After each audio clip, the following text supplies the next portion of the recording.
And Kevin and I have a wonderful marriage, and I can probably count on one hand how many times we've actually argued, which I know is unique and maybe strange to some people, but we're just both very agreeable people, I guess. And but he did not want me to go to Africa. He was mad at me, and he flat out said, "I don't want you to go. I don't think you should go." We really didn't have money for it. It was going to cost $500. This is before Plexus. And I wanted to go to Africa to go to an orphanage our church supported that my friends were serving at. And I couldn't go the year before because my dad passed away. My dad got sick and he passed. And I said no, I couldn't go that year. And an opportunity came for me to go with the next year. And he said no. And some things were happening, really hard, awful things happened within our group. Like Satan was working very, very hard against us to not go and to really shake things up. It was awful. And I spent the next week or two in tears. And I remember sitting on the couch and he was mad and kind of mean. And it was like 2 nights before I was flying out. And I remember going to bed mad, and I never do that. And I went to Africa anyway, even though he didn't want me to. And he was mean about it, which is so hard to believe because when is Kevin mean? He's not ever mean. But I rode on a plane for 24 hours and didn't talk to him for about 24 hours. And when I FaceTimed in to say hi to my family when we got to the orphanage and called them and tell them we made it safely, he was sobbing in front of that screen.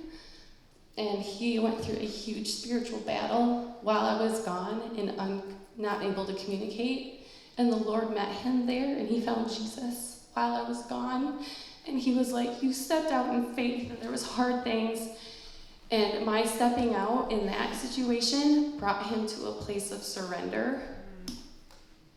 So while I totally agree with honoring your husband, I honor my husband. I honored him with this move to South Dakota because I dug my heels in and I told him I don't want to go. I did, sat on the porch. Like he was cleaning up our house and our yard and fixing things that he hadn't fixed. And I'm like, what are you doing? Are you selling this house without my permission? I'm not kidding, that's what I did. And I said, I don't want to go, I'm scared. Like, I don't want to leave my friends, I don't want to leave my team. What if nobody needs a friend in South Dakota? I'm 43, what if nobody wants a friend? Like, I don't know. It's stupid.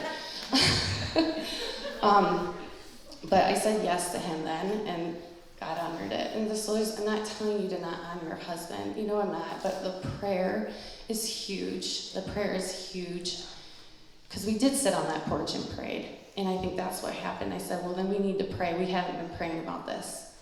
And so we prayed every morning on that porch before the household. And God went above and beyond. We prayed for one specific thing. I said, well, what do we start praying for? We prayed for one thing, and he beat that. And so you just keep praying.